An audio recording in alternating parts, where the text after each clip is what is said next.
think the only way to truly know how this sport works is to dive right in.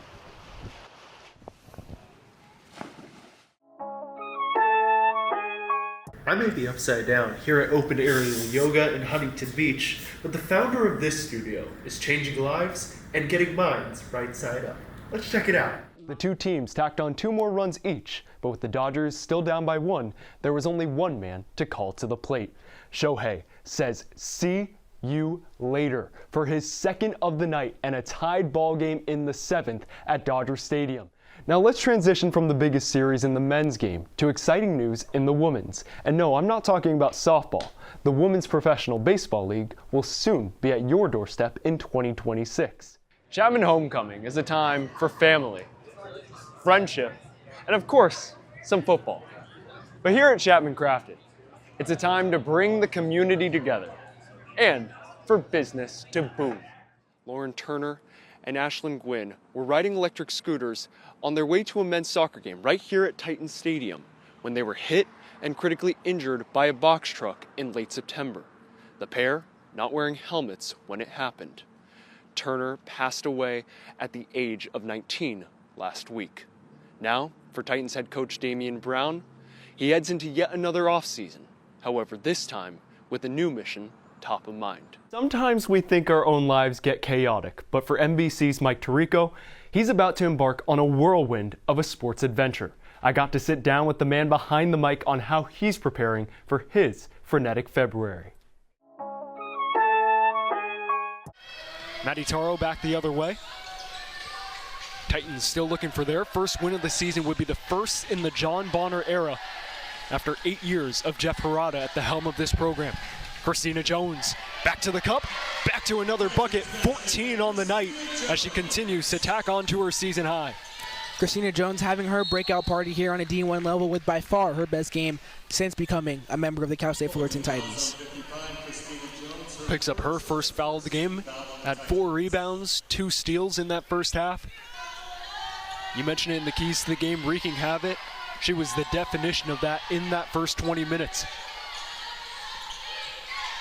Such a reliable player for John Bonner, has been now for 2 years and 3rd year going on here in Orange County. Fallsdaughter swept over to try and get in the way of Amira Austin, who will get back to the line. Austin with 2 fouls already tonight has limited her impact. Definitely a player that Hope International wants to get going in this second half after a 24-point performance. Need a little bit more than that as it fires off back rim.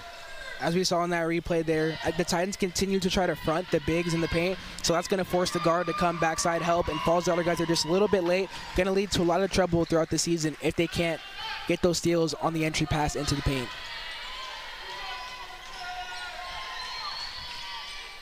Fallsdaughter clears out for Taro. Now with Fallsdaughter. Kick out corner, Sutisna. You already know it. Titans continue to pour it on. Definitely saw that in that first quarter. Slowed down a little bit from beyond the arc in that second. Maxine Sutisna getting charged with the blocking foul, but have to also like what she's doing on the offensive end as well. Definitely, Sutisna, only one of 2 Titans to score in double figures both those first 2 games, as she did along with Nicole Steiner, but a little too aggressive there on the defensive end. But Sutisna, one of the better shooters on this team, the freshman phenom from Indonesia, the first Indonesian woman to go D1 in America. So big salute to her and making her dream come true here on a big level in the D1. Just a great story overall. Also first player from her high school to make it to a Division I level. Aaliyah Gonzalez misses everything. Sutisna pickpocketed from behind by Nicole Chung. 2-on-2 for HIU.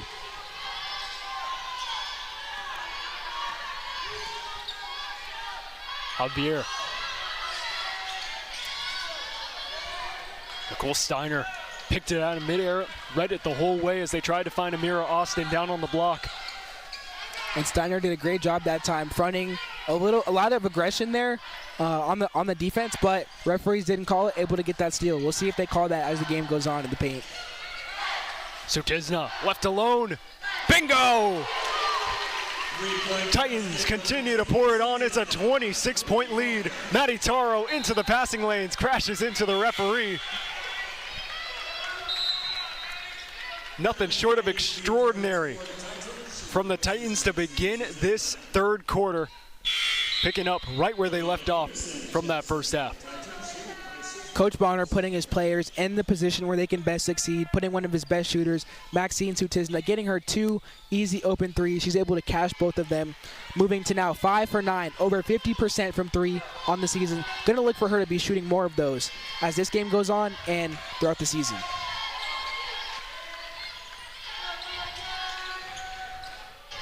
Angelina De Leon gets back to the line. Royals trying to slow down this game. Foul goes against Liliana Peterson. Only 3 returners for Cal State Fullerton this year. Maddie Taro, Madeline Muniz, Yana Fallsdottir, all freshmen last season.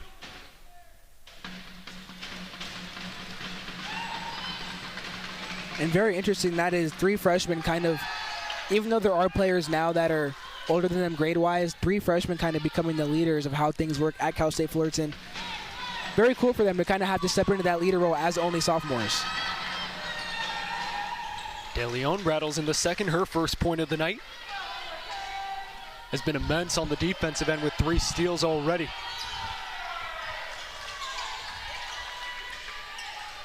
Top of the key for Jones.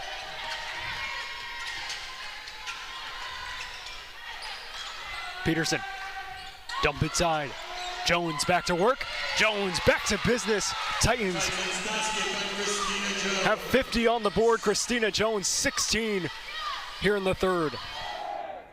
Rosselli with 2 in that first half, been quiet so far in the second. Holden Walker denied once again. Cooper Coleman been equal to effort many times in this third quarter. And finally picked up by Peterson. 3-on-2 for TCU. Fernandez, tic-tac-toe! Tiki Taka Nico going down the side. Looked like he might have wanted to go left, but instead goes right. They still get it to the left side, and they just knock it right on in. Peterson to Fernandez, and it's Luke Pay to put it home for TCU. Luke Pay making the Panthers pay for that space. That 3-on-2 TCU takes advantage of. The deposit from Pay, San Juan Capistrano native. I have to say, a difficult grab of the ball as well, high up in the air. Absolutely. Stays in the air, collects it, and just, moves it right into the net like it's a header. For the first time this year, Chapman has conceded more than 6 goals in a game. TCU back within 1, down 8-7, with 4:30 left in this third quarter. Panthers got to find a way to punch back here. TCU gaining a little bit of momentum, gaining a little bit of confidence. They're feeling like themselves once again here in the second half. And that confidence coming through on the defensive end once again. Rodvold pokes it away. And now the Horned Frogs a chance to tie. The senior leads the charge once again. Just a little bit too much space for the Panthers' liking here offensively for TCU. TCU getting on a little bit of a fast break every once in a while, and it's allowing them to take advantage and find space towards net. Miggins, money! Carbon copy on the score sheet. TCU ties it up. Money Miggins taking it to the right, taking it and finding the top bins. Nice finish from him to tie it up. My goodness, not used to seeing Ryan Sugar be beaten this many times in a quarter. But it's 4-1 in the third, and the Horned Frogs now howling at the moon. Absolutely, they take the halftime adjustments, and the Horned Frogs not only back in this game, but they are feeling confident and cocky. The Panthers being punched in the face, punched in the gut here in the third quarter. Torrey trying to allay some of those nerves, but taken away. Robertson the long pole, a nice nifty spin. And then takes a tumble in the end, now holding that backside. We're gonna stoppage down on the field, hoping that Billy Robertson for TCU is able to get up on his own accord. Doesn't seem the most serious, but certainly in a bit of pain as he'll walk over towards the sideline. if you're Chapman right now and Joel Callis, you mentioned it part of the game, punched in the face, punched in the mouth in this third quarter.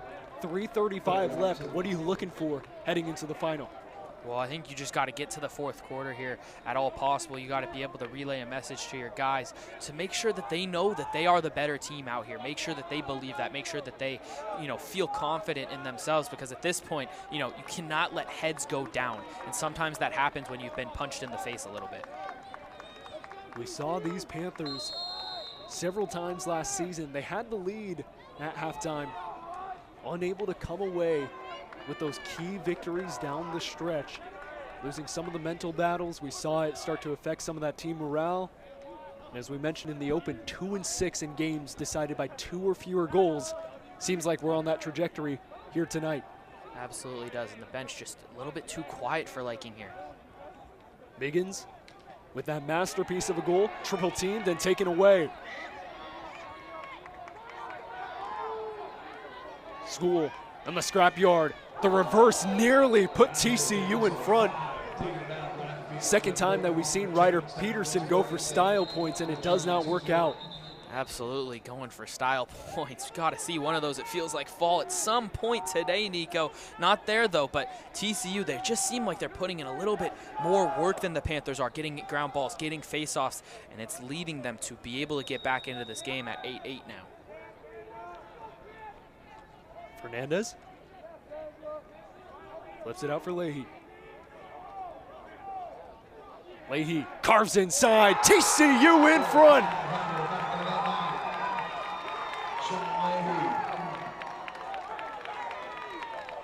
The Horned Frogs have climbed all the way back, and it's a 5-1 quarter.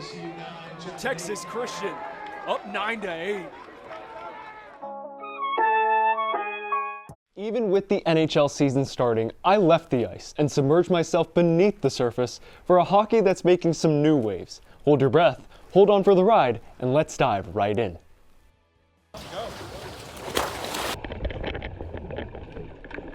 Underwater hockey is the greatest pool sport you've never heard of. It is a version of hockey that's played on the bottom of the pool. Casey Nakamura, coach of OC Octopush, says it's a sport that's not your average stick and puck game. Remember, you're playing in 7 feet deep of water, so you're not just reaching down, you have to dive down. And so you wear a dive mask, you have a snorkel, and you have flippers and fins, so that it actually moves really fast under the water. If you want to dive down, it starts at the recreational level, and people, coming out to have fun, coming out to play a game, be challenged, and get a great workout. Underwater hockey is not a recent fad either. Created in 1954, the sport of Octopush was created across the pond in Portsmouth, England, before sailing its way across the sea in the 1960s right here to the States. And between all the different rules, the different tactics, and everything in between, I think the only way to truly know how this sport works is to dive right in. That's exactly what John Wagner did, taking his love of hockey from the ice to the pool. I've been playing hockey since 1993, and everywhere I go I plug into underwater hockey. I've played in Pittsburgh, Pennsylvania, San Francisco, here in Orange County, and even internationally. I come back to hockey because it's an amazing team sport. I always meet cool people doing it, and it's a lot of fun. No doubt about that. After a few rounds, I got to be a part of that teamwork. Ultimate team sport. You can only stay down for as long as you can. Probably 5-10 seconds, maybe a little bit more if you're really pushing it. And whether you're barely keeping your head above water like me, or a seasoned pro with the puck, OC Octopush brings a new wave of fun to life. OC Octopush! Well, a few hiccups along the road, or should I say in the pool, but hey, I thought the experience went swimmingly. Finally reporting from dry land, I'm Nico Schwegler for Chapman News.